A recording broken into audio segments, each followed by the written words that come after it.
আপনি কি কখনো ভেবেছেন আপনার ভবিষ্যৎ থেকে যদি নিজেই আপনাকে ফোন করে?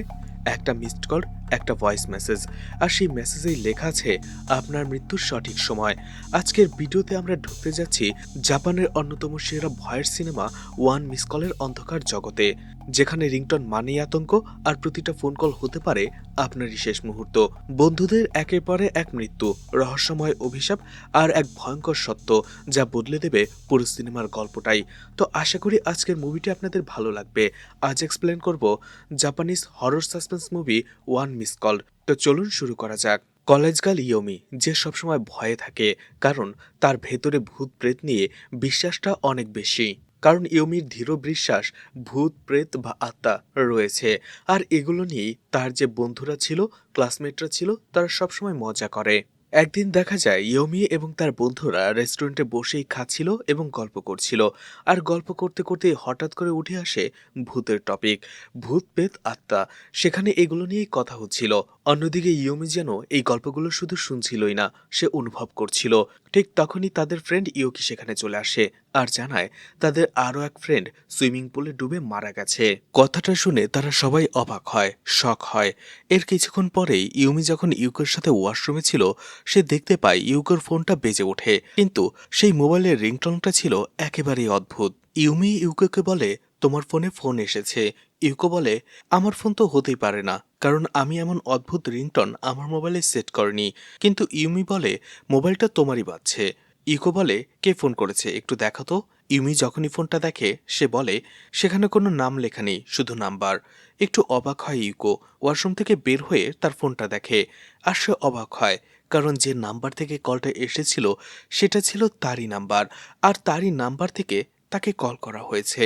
দুজনেই একটু অবাক হয়, আর এরপরেই সেখানে তারা একটা ভয়েস মেসেজ দেখতে পায়। আর সেই ভয়েস মেসেজের সব থেকে বড় বিষয়টা ছিল, সেই ভয়েস মেসেজে আগামীকালকে ডেট দেওয়া ছিল। যাই হোক, ইউকো সেই ভয়েস মেসেজটা শুনতে শুরু করে। তখনই সে শুনতে পায় সেটা তারই ভয়েস, আর সে বলছে, আরে বৃষ্টি শুরু হয়ে গেল। এই কথাটা বলার সাথে সাথে সে চিৎকার করে ওঠে। আর এই চিৎকার শুনে ইউমি এবং ইউকো দুজনেই ভয় পেয়ে যায়। ইউকো তার বাকি ফ্রেন্ডদেরও এই বিষয়টা জানায়। তারা বলে, বিষয়টা একেবারে অদ্ভুত। তুমি তোমার মোবাইল থেকে একটা মেসেজ পেয়েছো, আবার সেটা তোমার ভয়েসেরই, কিন্তু কিভাবে? তখনই অন্য একজন ইউকোকে বলে, হয়তো এটা আমাদের মধ্যে কেউ তোমার সাথে মজা করেছে, বা তোমার পরিচিত কেউ বন্ধুবান্ধব। ইকো ঠিক একই বিষয় ভেবে নেয়, নাহলে এমন অদ্ভুত কাজ তো হওয়ার কথা নয়। পরের দিন রাতের বেলায় ইউমু তার বাসায় একাই ছিল। তখনই তার মোবাইলে কল আসে ইউকোর। ইউকো আসলে বাসায় ফিরছিল। ইউমু হঠাৎ করেই তার সাথে কথা বলতে বলতে তার চোখ পড়ে ঘড়ির দিকে, আর তার চোখটা আটকে যায়, কারণ ঘড়িতে তখন 11টা বেজে 4 মিনিট। ইউমির মনে পড়ে ঠিক এই সময়টাই মেনশন করা ছিল সেই ভয়েস মেসেজে। এদিকে ইউকো কথা বলতে বলতে হঠাৎ করেই দেখতে পায় বৃষ্টি শুরু হয়ে গেছে, আর এই জন্যই বলে, আরে বৃষ্টি শুরু হয়ে গেল। কথাটা শুনতে শুনতেই ইউমি চমকে যায়, কারণ একই কথা সেই ভয়েস মেসেজেও ছিল। আর এরপরেই ইকো বুঝতে পারে হয়তোবা তার মৃত্যু একেবারেই কাছে। সে পেছনে ফিরে তাকাতেই ভয়ানক কিছু একটা দেখতে পায়, যার ফলে সে চিৎকার করে ওঠে। আর সেই ভয়ানক কোনো এক শক্তি ইউকোকে এক টানে ওপর থেকে ফেলে দেয়। ইউকো সরাসরি ট্রেনের উপরে পড়ে। তার শরীরটা ছিন্ন বিচ্ছিন্ন হয়ে যায়, কিন্তু তার হাতে তখনও মোবাইলটা ছিল। আর দেখা যায় সেই মোবাইলে অটোমেটিক একটা নাম্বার ডায়াল হচ্ছিল। ইউকোর মুমূর্ষ অবস্থাতেও তার চোখ দুটো মোবাইল ফোনের দিকেই ছিল। আর তখনই সেখানে মারা যায়। পাশেই দুটো মেয়ে দাঁড়িয়েছিল, তারাও এই ঘটনা দেখে হতবাক হয়ে যায়, শকড হয়ে যায়। এদিকে ইউমি যখন ইউকোর চিৎকার শুনে, সে শকড হয়ে যায় যে কিভাবে একটা মেসেজ আগে থেকে ইউকোর মৃত্যুর বার্তা তাদেরকে পাঠিয়ে দিয়েছিল। ইউকোর মৃত্যুতে ইউমি একেবারেই ভেঙে পড়ে। ইউকোর শেষক্রিয়াতে ইউমি এসেছিল, আর সেখানেই ইউকোর যে শেষক্রিয়া করেছিল সেই ফিউনারাল ডিরেক্টর হেনরির সাথে ইউমির দেখা হয়। এদিকে পুলিশের কাছে এটা শুধুমাত্র একটা সুইসাইড। এদিকে ইউকোর ফিউনারালে আরো কিছু হাই স্কুলের মেয়েরাও এসেছিল, আর সেখান থেকে তারা যাবার সময় বলাবলি করছিল এটা কোনো সুইসাইড নয়, বরং মার্ডার। ইউমি যখন এটা শুনতে পায়, তখন সেই মেয়েগুলোর সাথে দেখা করে আর বলে, মার্ডার বলতে তোমরা কি বোঝাতে চাইছো? তখন সেই মেয়েগুলো বলতে শুরু করে, এটা খুন হয়েছে সেই ফোনের কারণে, যেটা তারই নাম্বার থেকে তার কাছে এসেছিল। ইউমি বলে, মানে কি, পুরো বিষয়টা খুলে বলো, আর কে খুন করেছে? তখন সেই মেয়েগুলো বলে, সুইমিং পুলে পড়ে যে রিনা মারা গিয়েছিল, তার ফোনেও ঠিক একই রকম ভয়েস মেসেজ এসেছিল। আর সেখানে সে কখন মারা যাবে সেটা বলা হয়েছিল। ঠিক একই রকম রিনা মারা যাবার পরে তার ফোন থেকে ইউকোর নাম্বারে ডায়াল করা হয়েছিল, আর ইউকোও ঠিক একই রকম মেসেজ পায় এবং মারা যায়। আর তারা শুনেছে এটা একজন মহিলা করে, যে তার রাগ, হিংসা, বিদ্বেষ মরার পরেও এই পৃথিবীতে রেখে গেছে। আর এই মহিলা ফোন কলের মাধ্যমেই তার ভিকটিমকে মেরে ফেলে এবং নতুন ভিকটিমকে খুঁজে বেড়ায়। তাই ফোন কল রিসিভ করার আগে সাবধান। ইউমির সাথে হাই স্কুলের মেয়েদের হওয়া কথাগুলো হেনরি দূরে থেকে শুনে ফেলে। ইউমি এরপরেই দেখা করে কেঞ্জির সাথে, কারণ যখন ইউকো মারা যায় তার মোবাইলে যে নাম্বারটা ডায়াল হয়ে গেছিল সেটা কেঞ্জিরই। কেঞ্জির সাথে দেখা করার পরে ইউমিকে সে বলে হ্যাঁ, ইউকো শেষবার মতো তাকেই একটি ভয়েস মেসেজ পাঠিয়েছিল, কিন্তু সেই ভয়েস মেসেজে তার নিজেরই কণ্ঠ। ইউমির সেই ভয়েস মেসেজটা শুনে সেখানে বলছিল, ও আমি তো ভুলেই গিয়েছি। আর এরপরেই তার চিৎকার। ভয়েস মেসেজের ডেটটা দেখতেই ইউমি চমকে যায়, কারণ সেই ডেটটা ছিল আজকেরই, আর এখন থেকে ঠিক 2 মিনিট পরে। কেঞ্জি সেই বিষয়ে কোনো গুরুত্ব না দিয়ে সামনেই এগিয়ে যাচ্ছিল। কেঞ্জি লিফটের সামনে এসে দাঁড়ায়। তখনই তার এক বান্ধবী তাকে ডেকে বলে, তুমি তো একটা স্টাডি গ্রুপ খুলতে চেয়েছিলে, সেটার কি হলো? কেঞ্জি বলে, ওহ, আমি তো একেবারে ভুলেই গিয়েছি। এই কথাটা শুনতেই লিফটটা খুলে যায়। দেখা যায় লিফটের ভেতরে লিফট ছিল না। এটা দেখে অবাক হয় কেঞ্জি, আর কৌতূহল নিয়ে একটু সামনে এগিয়ে যেতেই কোনো একটা অদৃশ্য শক্তি কেঞ্জির পা টেনে নিয়ে যায়, আর সে পড়ে যায় লিফটের সেই গর্তে। পুরো দৃশ্যটা শুধু হতবাক হয়ে তাকিয়ে দেখছিল ইউমি। তার কিছুই করার ছিল না। সে একেবারে ভেঙে পড়ে। লিফটের নিচে পড়ে কেঞ্জি মারা যায়। আর দেখা যায় তার মুখ থেকে একটা ক্যান্ডি বের হয়, আর তার ফোনে কোনো একটা অদৃশ্য শক্তি আরও একটা নাম্বার ডায়াল করছিল। মৃত্যুর আগে কেঞ্জি এই দৃশ্যটা দেখে।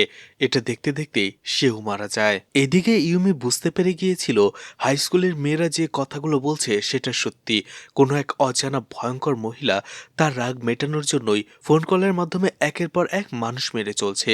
আর এই বিষয়টাই সে পুলিশকে বোঝানোর চেষ্টা করে যে এই মৃত্যুগুলো কোনো স্বাভাবিক মৃত্যু নয়, এর পেছনে রয়েছে অজানা এক ভয়ঙ্কর শক্তি।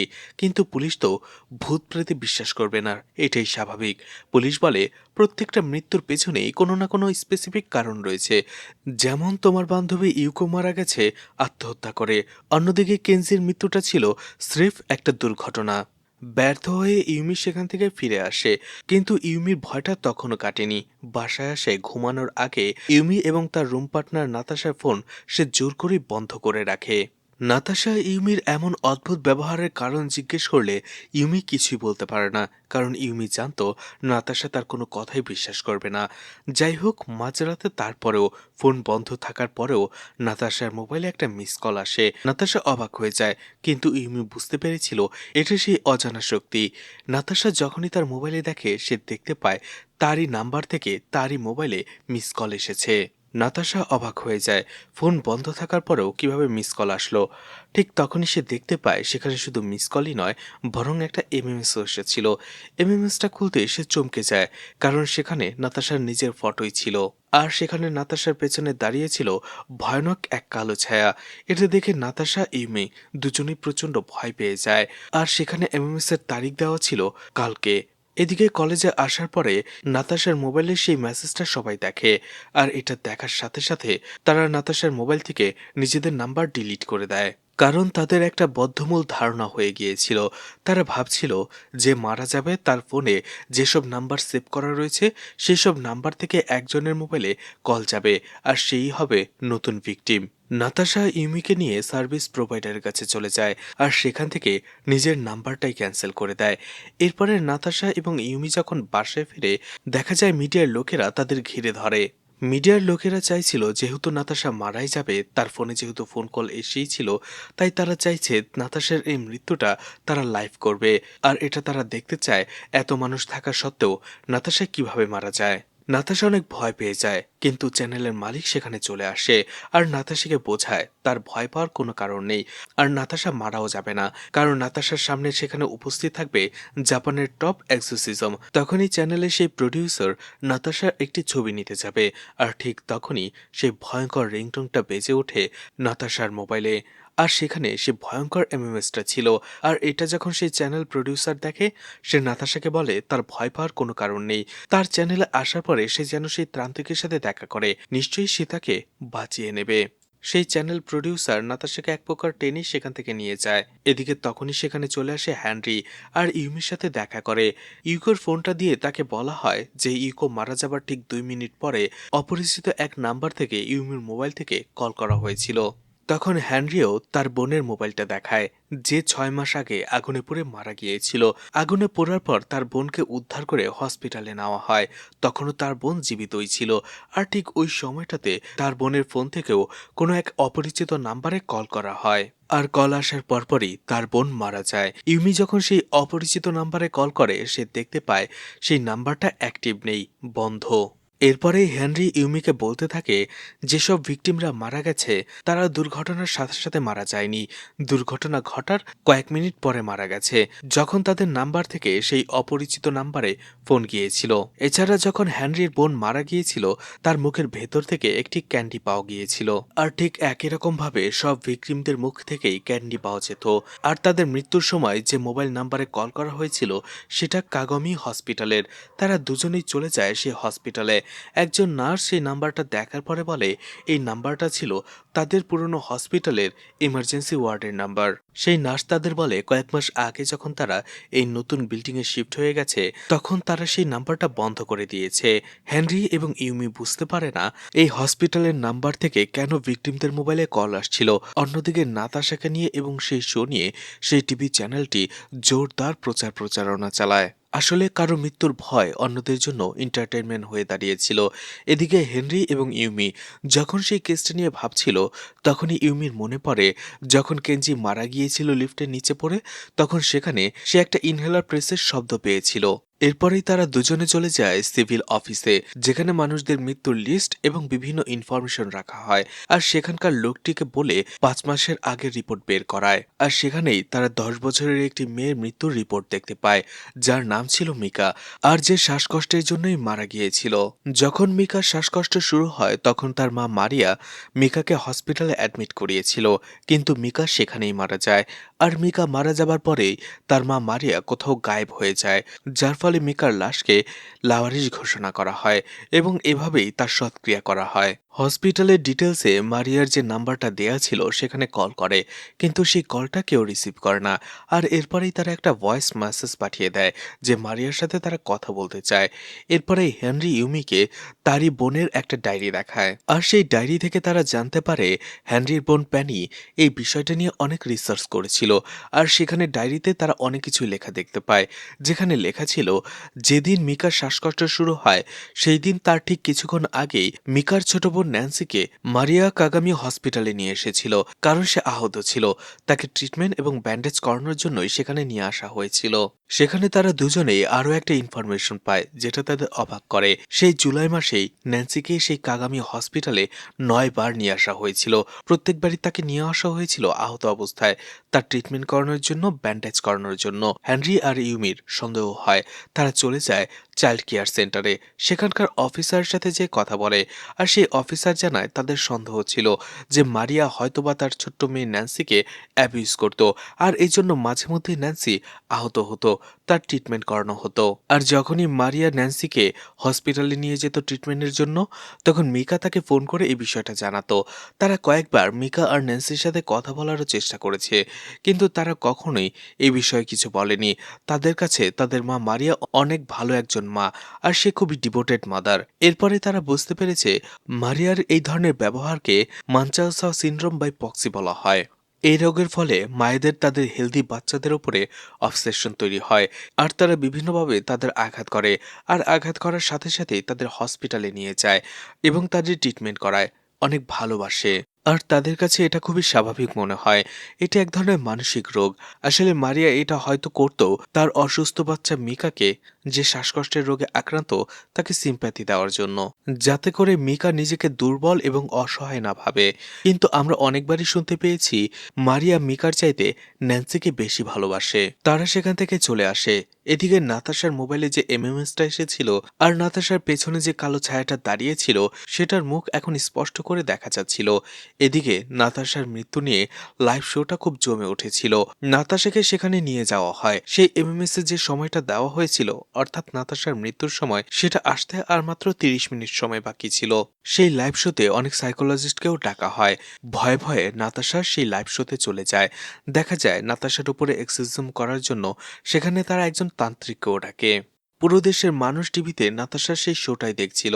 অন্যদিকে সেই লাইভ শোর অনুষ্ঠানে ইউমি এবং হেনরিও ছিল।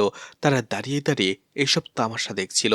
অন্যদিকে তান্ত্রিক এক্সোরসিজম শুরু করে দেয়, বিভিন্ন তন্ত্রমন্ত্র পড়তে শুরু করে আর ঝাড়ফুঁক করতে থাকে নাতাশার উপরে।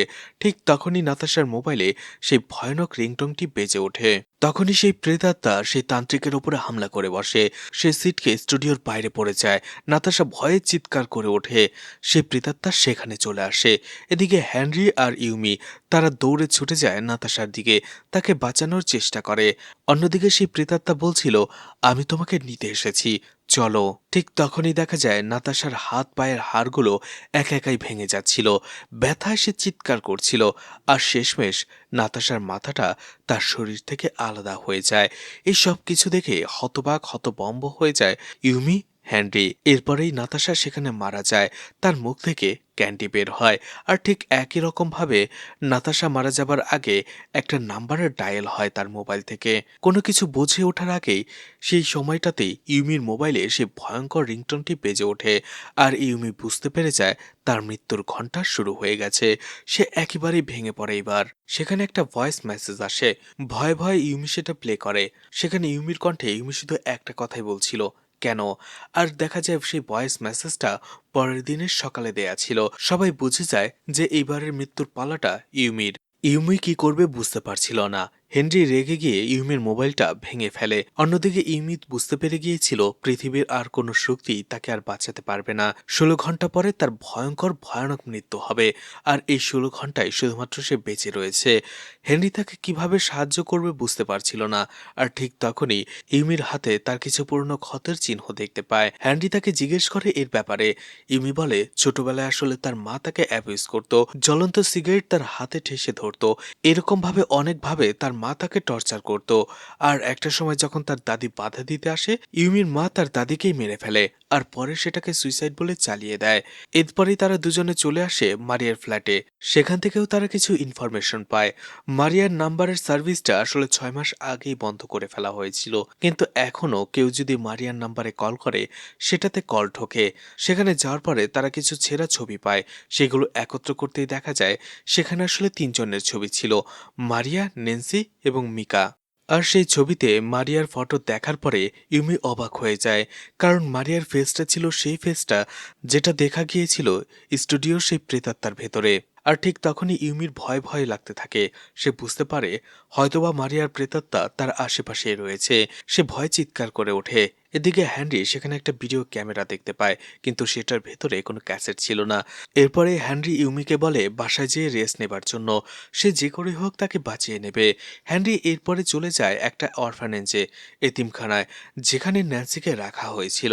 সে ন্যান্সির সাথে কথা বলার চেষ্টা করে, তার মা কোথায়, কিন্তু ন্যান্সি একটা কথাও বলে না।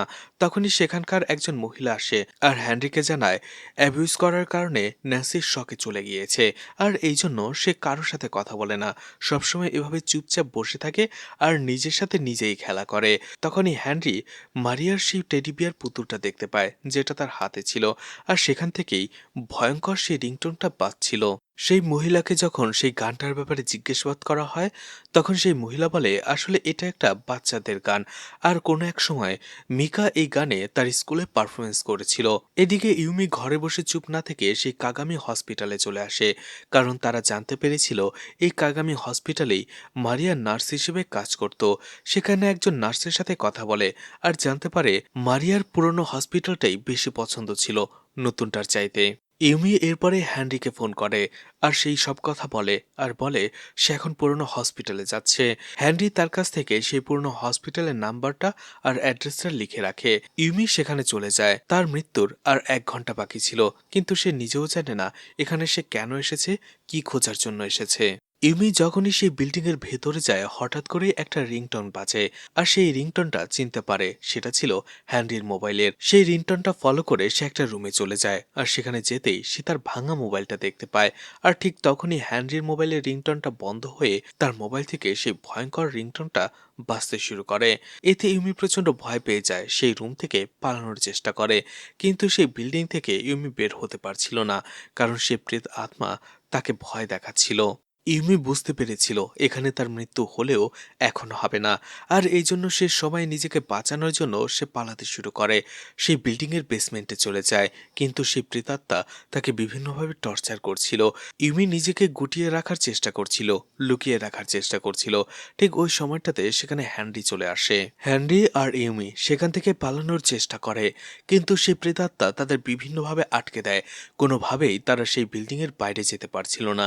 এরপরেই হেনরি আর ইউমি সেই বিল্ডিং এরই একটা ঘরের ভেতরে নিজেদের আটকে ফেলে। ঠিক তখনই আবারও সেই ভয়ঙ্কর রিংটোন শুনতে পায়। ইউমি আরো প্রচন্ড ভয় পেয়ে যায়। ধীরে ধীরে সেই রিংটোনের কাছে যেতেই তারা একটা মোবাইল দেখতে পায়। ইউমি হাতে নিতে যখনই সেই মোবাইলটা খোলে, সে দেখতে পায় সেই মোবাইলের ভেতরে একটা মেসেজ লেখা ওঠে যে আগামী 1 মিনিটের মধ্যে তুমি মারা যাবে। এদিকে হ্যানরির চোখ পড়ে পাশে থাকা একটা পরিত্যক্ত বাথট্যাবের মধ্যে। সে এগিয়ে যেতে দেখতে পায় সেখানে রাখা ছিল মারিয়ার ডেড বডিটা, যার হাতে সেই মোবাইলটা ছিল। আর সেই মোবাইল থেকেই ভিকটিমদের নাম্বারে কল আর মেসেজ করা হচ্ছিল। হ্যানরির সাথে সাথে সেই মোবাইলটা নিয়ে বন্ধ করে দেয়। হ্যানরি নিজের ঘড়ি দেখে, যেখানে 7:13 ছিল, অর্থাৎ এই সময়টাতে ইউমি মারা যাবে। ইউমিকে ডেকে সে মারিয়ার ডেড বডি দেখায়। যখনই সেই ডেড বডির কাছে যায়, তখনই সেই প্রেতাত্মা মারিয়াকে পেয়ে বসে, ধরে ফেলে। তখনই হেনরি সেখানে চলে আসে। ইউমিকে সেখান থেকে ছাড়িয়ে তারা দুজনেই পালানোর চেষ্টা করে, কিন্তু সেই প্রেতাত্মা তাদের সেটা করতে দেয় না। হেনরিকে তার শক্তি দিয়ে বাইরে ফেলে দেয় আর ইউমিকে একটা রুমের ভেতরে আটকে ফেলে। আর ধীরে ধীরে সেই প্রেতাত্মা ইউমির কাছে আসতে শুরু করে। ইউমি একটা সময় সেই প্রেত আত্মার দিকে ভালো করে তাকায়, আর সেটার ভেতরেই সে নিজের মাকে দেখতে পায়। ইউমি তখন তার মাকে সরি বলে আর বলে সে দুঃখিত, কারণ সে তাকে রেখে এসেছিল একা। এছাড়া ইউমি তার মাকে বলে সে আর কখনো তাকে ছেড়ে যাবে না, সবসময় তার সাথেই থাকবে। আসলে ইউমি একটা সময় তার মাকে ছেড়ে এসেছিল একা। আর ইউমির মাও মানচাউসেন সিন্ড্রোমের রোগী ছিল, যার ফলে এক মুহূর্তেই সে ইউমিকে টর্চার করত, তো পর মুহূর্তেই সে আবার তাকে অনেক ভালোবাসা দেখাতো। কিন্তু এটা ইউমি মেনে নিতে পারেনি। ইউমি মারিয়ার সেই প্রেতাত্মাকে জড়িয়ে ধরে কাঁদতে থাকে। এদিকে সবকিছু শোনার পরে মারিয়ার প্রেত আত্মার চোখ দিয়েও পানি পড়ে। আর একটা সময় হেনরি যখন সেখানে চলে আসে, সে দেখতে পায় মারিয়ার ডেড বডি থেকে সেই প্রেতাত্মা চলে গেছে। পুলিশ সেখানে চলে আসে আর তারা জানতে পারে মারিয়ার মোবাইলে সেই সব নাম্বারগুলো আগে থেকেই সেভ করা ছিল। সেখানে পুলিশ চিফ এসে হ্যানরির সাথে কথা বলে আর বলে সেই অনাথ আশ্রমের কেয়ারটেকার তাকে কল করেছিল। তারা হ্যানরির সাথে কথা বলতে চায়, তাকে কিছু একটা দেখাতে চায়। হ্যানরির সাথে সাথেই চলে যায় সেই অনাথ আশ্রমে। সেই কেয়ারটেকার তাকে একটি ভিডিও ক্যাসেট দেয়, যেটা ছিল সেই ভিডিও ক্যামেরার। সাথে সাথে হ্যানরি সেই ভিডিও ক্যাসেটটা প্লে করে। আর এটা এতদিন ছোট্ট ন্যান্সির পার্সেই ছিল। যখনই সেই ভিডিও ক্যাসেটটা প্লে করা হয়, সেটার ভিডিও দেখার পরে হ্যানরি হতবাক হয়ে যায়, কারণ সেই ভিডিওতে একটা চাকু নিয়ে ধীরে ধীরে ন্যান্সির দিকে এগিয়ে যাচ্ছিল মিকা। আর একটা সময় সেই চাকু দিয়ে সে ন্যান্সিকে আঘাত করে আর বলে এখন আমি তোমাকে হসপিটালে নিয়ে যাব। তখনই সেখানে মারিয়া চলে আসে। আর মারিয়া পুরো দৃশ্য দেখার পরে বুঝতে পারে মিকা ন্যান্সিকে আহত করেছে। সে মিকাকে বকাঝকা করে আর সাথে সাথে ন্যান্সিকে হসপিটালে নিয়ে যাবার উদ্দেশ্যে রওনা হয়। তখনই মারিয়া খেয়াল করে মিকার শ্বাসকষ্ট উঠে গেছে, সে নিচে পড়ে কাতরাচ্ছিল। কিন্তু তারপরও ওই সময় সে ছোট্ট ন্যান্সিকে নিয়ে হসপিটালে চলে যায়। মিকাকে ওই অবস্থায় রেখে সে ভাবে একটু পরে ঠিক হয়ে যাবে, কিন্তু সেখানেই মিকা মারা যায়। এই ভিডিও দেখার পরে হ্যানরির কাছে বিষয়টা ক্লিয়ার হয়ে যায়, অর্থাৎ সেই মানসিক রোগীর রোগী মারিয়া ছিল না, বরং মিকা ছিল। মিকা তার ছোট বোনকে টর্চার করত। এরপরেই ন্যান্সি কথা বলতে শুরু করে। অন্যদিকে হ্যানরি ন্যান্সির পার্সে ক্যান্ডি দেখতে পায়, ঠিক একই রকম ক্যান্ডি যেসব ক্যান্ডিগুলো ভিকটিমদের মুখ থেকে বের হতো। ন্যান্সি বলে যখনই মিকা তাকে টর্চার করত, আর সেই টর্চারের পরিবর্তে সে তাকে ক্যান্ডি দিত। আর এই জন্য ন্যান্সি কখনোই মিকার বিরুদ্ধে তার মায়ের কাছে কমপ্লেন করেনি। হেনরি সেখান থেকে আসতে শুরু করে আর পুলিশ চিফকে কল করে জানায় মারিয়ার নয় বরং মিকার আত্মাই এইসব মেয়েগুলোকে এবং ছেলেগুলোকে মারছে। আসলে সে তার ভিকটিমদের কিভাবে সিলেক্ট করতো সেটাও সে জেনে ফেলেছে। আসলে মিকা যেহেতু তার মায়ের কাছে ন্যান্সির চাইতে কম ভালোবাসা পেত, এটাই তার মানসিক রোগের একটা কারণ হয়ে দাঁড়ায়। আর এই জন্য সে সেই সব ছেলে মেয়েদের খুন করত যারা তাদের ভাই বোনের চাইতে পরিবারে বেশি আদর পেত। ধীরে ধীরে মিকার এই রোগটা বাড়তে থাকে আর একটা সময় মিকাই মারিয়াকে খুন করে ফেলে। আর মারিয়ার ছদ্মবেশী সে এই খুনগুলো করছিল। আসলে মিকা তার মায়ের আচার ব্যবহারে বিরক্ত হয়ে গিয়েছিল। আর মিকাই মারিয়ার মোবাইল থেকে সব ভিকটিমের নাম্বারে কল দিত। এখন তারা বুঝতে পেরেছিল যে এখনো ইউমি নিরাপদ নয়। এই জন্য হেনরি গাড়ি নিয়ে তাড়াতাড়ি ইউমির বাড়ির দিকে আসতে শুরু করে। এদিকে ইউমি তার বাসায় একাই ছিল এতক্ষণ। হঠাৎ করে সে দেখতে পায় তার ঘড়িটা উল্টো দিকে ঘুরছে আর দরজায় এরপরেই অনেক জোরে জোরে নক হয়। ইউমি ধীরে ধীরে সেই দরজার কাছে যায় আর জিজ্ঞেস করে কে। বাইরে থেকে উত্তর আসে, আমি হেনরি। সে দরজা খুলতেই যাবে, ঠিক ওই সময়টাতে থেমে যায়, কারণ তার কাছে এটা সন্দেহজনক মনে হচ্ছিল। এদিকে সেই ঘড়িটা উল্টো ঘুরতে ঘুরতে 7:13 এসে আটকে যায়। এদিকে ইউমি সেই ডোর হোল দিয়ে দেখতে থাকে বাইরে আসলে কে। আর তখনই সে মিকাকে দেখতে পায়, অর্থাৎ মিকার আত্মা সেখানে চলে এসেছিল। কোনোভাবে মিকার আত্মা ইউমিকে বুঝিয়ে শুনিয়ে দরজা খুলিয়ে ফেলে আর সাথে সাথে মিকার আত্মা ভেতরে চলে আসে। এদিকে ইউমি প্রচন্ড ভয় পেয়ে যায় আর মিকার দিকে তাকিয়ে শুধু বলে, কেন?